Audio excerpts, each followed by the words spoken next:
So first நம்ம தசா புக்தியெல்லாம் கற்றுக்கணும் புரிஞ்சுக்கிறதுக்கு நம்ம வந்து ஃபஸ்ட்டு ஸ்டெப் என்ன தெரிஞ்சுக்கணுன்னா ராசிநாதன்றது காமனான வேர்டு. ஸோ ராசிநாதன் அப்படின்னு நிறைய பேர் சொல்லியிருப்பாங்க.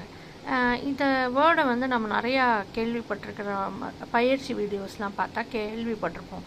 இந்த வருஷம் வந்து சனி வந்து குருவுடைய ராசிக்கு வர்றாரு. குருவுடைய ராசி, மிதுனம் வந்து புதனுடைய ராசி அப்படிலாம் நம்ம கேட்டிருப்போம். ஸோ கிரகத்துக்கும் ராசிக்கும் என்ன காரிலேஷன், ஏன் வந்து இது வந்து குருவுடைய ராசி சனியுடைய ராசி இதெல்லாம் நம்ம கேள்விப்பட்டிருப்போம். ஸோ அதுக்கு என்ன மீனிங்னா, இப்போ நமக்கு இந்த 12 செக்மெண்ட்டோடைய பேரும் நம்ம வந்து ஃபெமிலியரைஸ் ஆகிருப்போம். ஸோ நான் முன்னாடியே சொன்ன மாதிரி இந்த 12 செக்மெண்ட்டோடைய பேரும் தெரிஞ்சுக்கிறது கொஞ்சம் பேசிக்கு. அது மட்டும்தான் இப்போதைக்கு. மற்ற இன்ஃபர்மேஷன்லாம் நம்ம வீடியோஸ் பார்த்தா கொஞ்சம் புரிஞ்சுக்கலாம். ஸோ இப்போ வந்து இது 12 செக்மெண்ட்டுக்கும் பேர் நம்ம இங்கே எழுதியிருக்கோம். இப்போது ஒவ்வொரு செக்மெண்ட்டுக்கும் ஒரு ராசிநாதன். இப்போது ராசினால செக்மெண்ட்டு. ஸோ இப்போ அந்த மீனிங்கில் நம்ம ராசிங்கிறத யூஸ் பண்ணுறோம். ஸோ மேஷ ராசிக்கு ராசிநாதன் வந்து செவ்வாய்.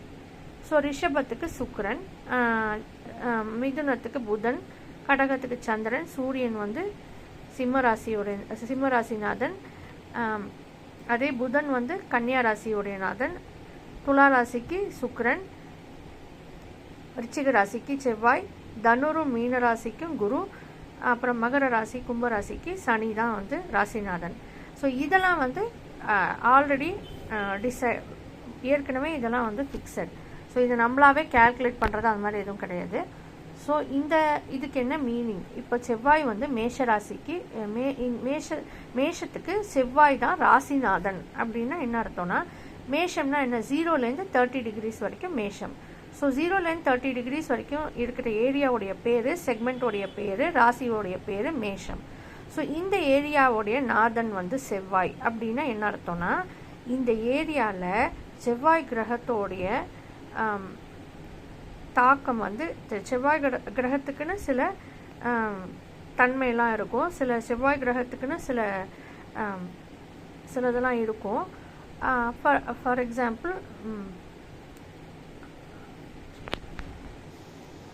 எக்ஸாம்பிள் இப்போ வந்து இந்த செவ்வாய் கிரகத்துக்குன்னு இப்போ ஏதான ஒரு தன்மையை நம்ம எடுத்துக்கிறோம். ஃபார் எக்ஸாம்பிள் கோபம், அக்ரெஷன், இதெல்லாம் செவ்வாய் கிரகத்துக்குன்னு உள்ள சில குவாலிட்டிஸ். ஸோ அந்த மாதிரியான எனர்ஜி வந்து டாமினண்ட்டாக இந்த மேஷம் ஏரியாவில் அந்த தாக்கம் வந்து அதிகமாக இருக்கும். அந்த எஃபெக்ட் வந்து மோர் ப்ரொனவுன்ஸ்டாக இருக்கும். அதான் அதோடைய மீனிங். ஸோ இப்போ விருச்சிகத்துக்கும் மேஷத்துக்கும் செவ்வாய் தான் ராசிநாதன் அப்படின்னு நம்ம சொல்லுவோம். ஸோ சில பேர் ஜாதகத்தில் கூட ராசிநாதன் என்னென்னு எழுதியிருப்பாங்க. ஸோ அதுக்கு என்ன மீனிங்னா, இப்போ மேஷ ராசிக்கு செவ்வாய் ராசிநாதன் அப்படின்னா என்ன அர்த்தம்னா, மேஷ ராசி 0லேருந்து 30 டிகிரிஸ் ஒரு இடம் பேர் மேஷம். ஸோ அந்த ஏரியாவில் செவ்வாய் கிரகத்தோடைய இன்ஃப்ளூயன்ஸ் எஃபெக்ட் வந்து அதிகமாக இருக்கும். அந்த ஏரியா வந்து மோர் டாமினேட்டட் பை செவ்வாய் கிரகத்தோடைய ஏரியா அது. ஸோ அங்கே வந்து செவ்வாய் ரிலேட்டடான ஒரு எஃபெக்ட்ஸ் அண்ட் எனர்ஜி வந்து அதிகமாக டாமினண்ட்டாக இருக்கும். இப்போ செவ்வாய்க்குன்னு ஒரு எனர்ஜி இருக்குது. அந்த எனர்ஜி வந்து ஒரு டைப் ஆஃப் எனர்ஜி. இப்போ சனிக்குன்னு ஒரு டைப் ஆஃப் எனர்ஜி. இப்போ வந்து மகரம் கும்பம் 2 ராசிக்குமே நாதன் வந்து சனி தான். ஸோ இந்த 2 ஏரியாலையும் இந்த நம்ம மகரம் கும்பம்க்கு ராசிநாதன் சனி. ஸோ இங்கே வந்து சனியோடைய எனர்ஜி வந்து டாமினண்ட்டாக இருக்கும் இந்த ஏரியாவில். ஸோ இந்த 360 டிகிரிஸில் இந்த ஏரியாவில் சனியோடைய தாக்கம் வந்து அதிகமாக இருக்கும். அதுக்கு என்ன மீனிங்னா, இந்த ஏரியாவில் சனியோடைய தன்மை, இந்த ஏரியாவில் உள்ள சனி ஒரு எனர்ஜி டாமினண்ட்டாக இருக்கும். அந்த எனர்ஜி வந்து சனியோடைய கிரகத்துக்கு என்னென்ன தன்மை இருக்கோ அந்த மாதிரியான எனர்ஜி தான் இங்கே வந்து டாமினண்ட்டாக இருக்கும். ஸோ ஸ்லோ, அந்த மாதிரி சில சனிக்குன்னு உள்ள சில தன்மைகள் ஸ்லோவாக இருக்கிறது. ஸோ அந்த மாதிரி ஒரு எனர்ஜி, ஸ்லோ எனர்ஜி. இப்போ ஸ்லோங்கிறது மட்டும் கிடையாது. ஒரு எக்ஸாம்பிள், ஒன் ஆஃப் த சனியோடைய டாமினேட்டிங் எனர்ஜியில் வந்து ஸ்லோங்கிறது ஒரு ஒன் ஆஃப் த தன்மை ஆஃப் சனி. ஸோ அந்த ஸ்லோ ஸ்பீடு இதெல்லாம் வந்து அந்த மாதிரி எனர்ஜி இங்கே டாமினண்ட்டாக இருக்கும். ஸோ இது வந்து ஃபாஸ்ட், செவ்வாயோட ஒன் ஆஃப் த இது அக்ரெசிவ் ஃபாஸ்ட். ஸோ மேஷம் விருச்சிகத்துக்கெலாம் இந்த ஃபாஸ்ட் எனர்ஜி டாமினண்ட்டாக இருக்கும். ஸோ அந்த கிரகத்துக்குன்னு சில இதெல்லாம் இருக்கும். இப்போ சனினா ஸ்லோ அப்படின்னு நமக்கு ஒரு எக்ஸாம்பிள். இது வந்து நம்ம ஒவ்வொரு கிரகத்தோட தன்மையெல்லாம் அப்புறமா பார்க்கலாம், பேசிக் அது தேவையில்லை. பட் எல்லாத்துக்கும் ஒரு ஒரு நேச்சர் இருக்கும். ஸோ அந்த நேச்சர் ஆஃப் எனர்ஜி வந்து அந்த ஏரியாவில் டாமினண்ட்டாக அதிகமாக இருக்கும் இந்த ஏரியாவில். ஸோ இந்த 2 ஏரியாலையும் சனியோடைய டைப் ஆஃப் எனர்ஜி அதிக டாமினேட்டிங்காக இருக்கும். ஸோ மேஷம் ரிச்சிகம் இருக்கிற ஏரியாஸ்லாம் செவ்வாய் கைண்ட் ஆஃப் எனர்ஜி, செவ்வாய்க்குன்னு சில குணங்கள்லாம் இருக்கும். அந்த மாதிரியான எனர்ஜிஸ் எல்லாம் இங்கே ரொம்ப டாமினண்ட்டாக இருக்கும் இந்த ஏரியாஸில். ஸோ துலாம் ரிஷபம் ரெண்டுமே சுக்கிரனுடைய ராசி. ஸோ சுக்கிரன் தான் ராசிநாதன். அதுக்கு என்ன மீனிங்னா இந்த 2 ஏரியாலையும் இங்கே 30லேருந்து 60 டிகிரிஸு, இங்கே 150லேருந்து 180 டிகிரிஸு, இந்த ஏரியாஸில் வந்து சுக்கிரனுக்குன்னு சில குணங்கள் இருக்கும். அந்த குணங்களுக்கு ஏற்ற எனர்ஜி வந்து இங்கே ரொம்ப டாமினேட்டிங்காக இருக்கும். ஸோ மிதுனம் கன்னியா வந்து புதனுடைய ராசி. ஸோ புதன் தான் ராசிநாதன். ஸோ இந்த 2 ஏரியாவில் புதனுடைய எனர்ஜி, புதனுக்குன்னு ஒரு சில குணங்கள் இருக்கு. ஒரு டைப் ஆஃப் எனர்ஜி வந்து புதன் கிரகம் வந்து கொடுப்பார். ஸோ அந்த எனர்ஜி வந்து இந்த ஏரியாவில் வந்து டாமினண்ட்டாக இருக்கும். இந்த 2 ஏரியாலையும் டாமினண்ட்டாக இருக்கும். ஸோ அதே மாதிரி சிம்ம ராசியில் வந்து சூரியனுடைய எனர்ஜி வந்து டாமினண்ட்டாக இருக்கும். சூரியனுக்குன்னு சில தன்மைகள், குரூரம், அந்த மாதிரிலாம் சிலதெல்லாம் இருக்குது. ஸோ அந்த மாதிரியான எனர்ஜி சிம்ம ராசியில் அதிகமாக இருக்கும், டாமினண்ட். அந்த மாதிரி விஷயம் சூரியன்னா அதோடைய சூரியனுடைய ஒரு தன்மை என்னன்னா டாமினண்ட்டு, அந்த மாதிரி. ஸோ இந்த ஏரியாவில் ஒரு டாமினண்ட் எனர்ஜி அதிகமாக இருக்கும் சிம்ம ராசியில், இந்த ஏரியாவில். ஸோ இது கடகம் வந்து சந்திரனுடைய ராசி. ஸோ இந்த ஏரியாவில் சந்திரனுக்கு ஏற்ற மாதிரியான எனர்ஜிஸ் வந்து இந்த இடத்துல அதிகமாக இருக்கும். இது ரெண்டும் நம்ம முன்னாடி சொன்ன மாதிரி சனி உடைய ராசிகள், கும்பம் மகரம். ஸோ இந்த இடத்துல சனியோடைய தன்மை வந்து அதிகமாக இருக்கும். சனியோடைய தன்மைக்கு ஏற்ற மாதிரி எனர்ஜி இங்கே வந்து ரொம்ப டாமினண்ட்டாக இருக்கும். தனுர் மீனம் ரெண்டுமே குருவுடைய ராசி. ஸோ இந்த ஏரியாவில் இருக்கிற எனர்ஜி வந்து அதிகமாக குருக்கு ஏற்ற மாதிரி, குருவுக்கு என்னென்னலாம் ஸ்பெசிஃபிக்காக என்னென்ன குவாலிட்டிஸ் இருக்கோ அந்த குவாலிட்டிஸ்க்கு ஏற்ற மாதிரி எனர்ஜி தான் இங்கே டாமினண்ட்டாக இருக்கும். ஸோ ஒவ்வொரு இடத்துல ஒவ்வொரு கிரகத்தோடைய குணத்துக்கு ஏற்ற மாதிரியான எஃபெக்டும் எனர்ஜியும் டாமினண்ட்டாக அதிகமாக இருக்கும். ஸோ இந்த மாதிரி ஒவ்வொரு இடத்துல ஒவ்வொரு கிரகத்துக்கான எனர்ஜி வந்து டாமினண்ட்டாக இருக்குது. அதுக்கு என்ன அர்த்தம்னா அதை தான் நம்ம ராசிநாதன்னு சொல்கிறோம். ஸோ மீன ராசி, இப்போ கும்பராசியில் சனி கைண்ட் ஆஃப் எனர்ஜி வந்து அதிகமாக இருக்கும். சனி கிரகத்துக்கு உடைய சுபாவத்துக்கு ஏற்ற மாதிரியான எனர்ஜிஸ் அதிகமாக இருக்கும். ஸோ அதுக்கு என்ன மீனிங்? இப்போ கும்பத்துக்கு ராசிநாதன் சனின்னு நம்ம சொல்கிறோம். ஸோ இங்கே வந்து சனிக்கு என்னென்னலாம் குணங்கள் இருக்கோ அந்த மாதிரியான எனர்ஜிஸ் இந்த ஏரியாவில் டாமினண்ட்டாக இருக்குன்னு அர்த்தம். ஸோ இப்போ அதுக்கு என்ன அர்த்தம்? இங்கே இது வந்து சனி ராசிநாதன் அப்படிங்கிறதுக்கு என்ன மீனிங்னா, இப்போ இங்கே ஏதோ ஒரு கிரகம் இங்கே வருது, இந்த ஜாதகத்தில் இங்கே ஏதோ ஒரு கிரகத்தை எழுதுகிறோம் அப்படின்னா, ஸோ அந்த கிரகம் இங்கே இருந்தாலும் அந்த இடத்துல வந்து சனியோடைய எனர்ஜி அதிகமாக இருக்கும். ஸோ சனியோட one of the special point வந்து ஸ்லோன்னு வச்சுக்கலாம். ஒரு எக்ஸாம்பிள் ஸ்லோ.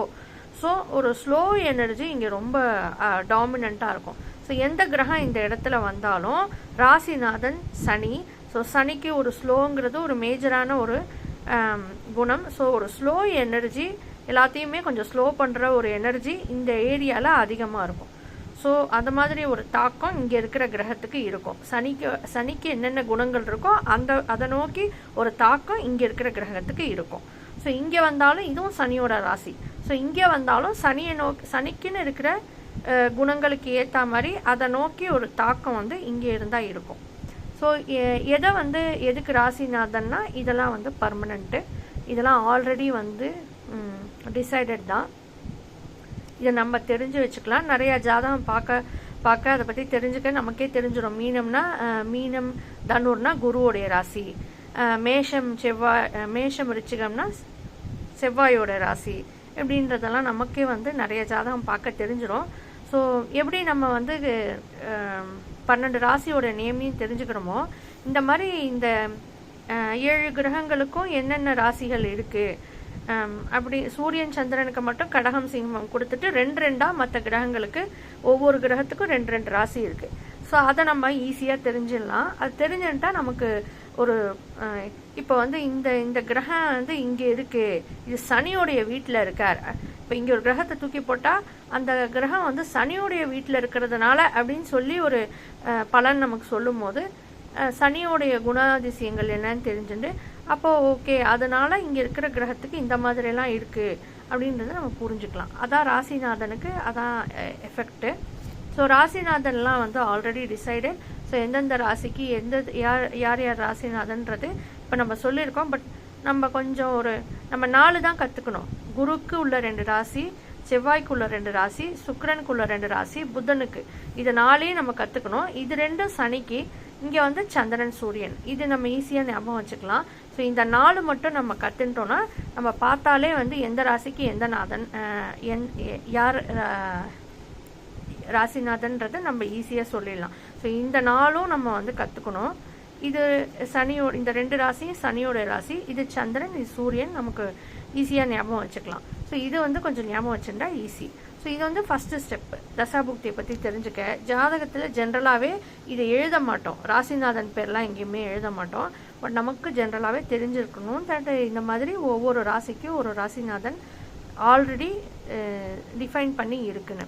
ஸோ இன்னும் கொஞ்சம் டீட்டெயில்டாக பார்க்கணுன்னா, ஒவ்வொரு கிரகத்துலேயும் சயின்டிஃபிக்காக பார்க்கணுன்னா ஒவ்வொரு கிரகத்துலேயும் certain type of energy, certain type of gases ப்ரிடாமினண்ட்டாக இருக்கும். ஸோ அதுக்கு ஏற்ற மாதிரியான எனர்ஜி தான் வந்து அந்த கிரகத்தில் ப்ரிடாமினண்ட்டாக இருக்கும். ஸோ அதை வச்சு இன்னும் டீட்டெயில்டாக டெப்த்தாக போனால் அந்த கேஸஸ்ஸு, அந்த கம்பைன்டு அந்த அட்மாஸ்பியர் என்விரான்மெண்ட்டில் என்ன ப்ரிடாமினன்ஸ் இருக்குது, அதுக்கேற்ற மாதிரி தான் அந்த ராசியோடைய அந்த கிரகத்தோடைய குணங்களையும் நம்ம வந்து எழுதி ஆல்ரெடி சொல்லியிருக்கு. ஸோ ஒவ்வொருத்துக்கும் ஒரு ஸ்பெஷாலிட்டி இருக்கும். இப்போ புதன்னா ஃபாஸ்ட்டாக மூவ் ஆகிற கிரகம். ஸோ ஃபாஸ்ட்டுங்கிறது புதனுடைய ஸ்பெஷாலிட்டி. ஸோ அந்த மாதிரி எல்லாத்துக்கும் ஒரு ஸ்பெஷாலிட்டி இருக்குது. ஸோ அங்கே சுற்றி இருக்கிற கேஸஸ், ஸோ அதுக்கேற்ற மாதிரி அந்த கிரகத்தோட எனர்ஜி இருக்கும். ஸோ அந்த கிரகத்தோட எனர்ஜி இருக்கும். அந்த ஏரியாவுக்கு நாதனாக இருக்கிறப்போ அங்கே வந்து அந்த கிரகத்தோடைய தாக்கம் வந்து அந்த எனர்ஜியோடைய தாக்கம் அதிகமாக இருக்கும்.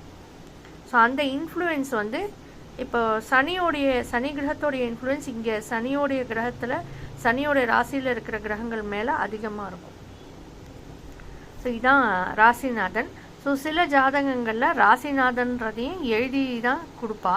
ஸோ ராசிநாதன்னா என்ன? இப்போ ராசிநாதன்னா என்னென்னா, நம்ம ஜாதகத்தில் சந்திரன் எங்கே இருக்காரோ அதுதான் ராசின்னு நம்ம பார்த்தோம். இப்போ சந்திரன் ஒருத்தருக்கு ஜாதகத்தில் மகரத்தில் இருக்கார் அப்படின்னா நம்ம பார்த்து தெரிஞ்சுக்கலாம், ராசிநாதன் வந்து சனி அப்படின்னு தெரிஞ்சுக்கலாம். ஸோ இதே வந்து சந்திரன் வந்து சிம்ம ராசியில் இருந்தால் ராசிநாதன் வந்து சூரியன். ஸோ சந்திரன் எங்கே இருக்காரோ அதுதான் ராசி. அண்ட் அந்த ராசியோடைய ராசிநாதன் வந்து இது நமக்கு ஆல்ரெடி இருக்குது, தெரியும் இது எது ராசிநாதன். ஸோ அதுக்கு என்ன ராசிநாதன் நம்மளே தெரிஞ்சுக்கலாம்.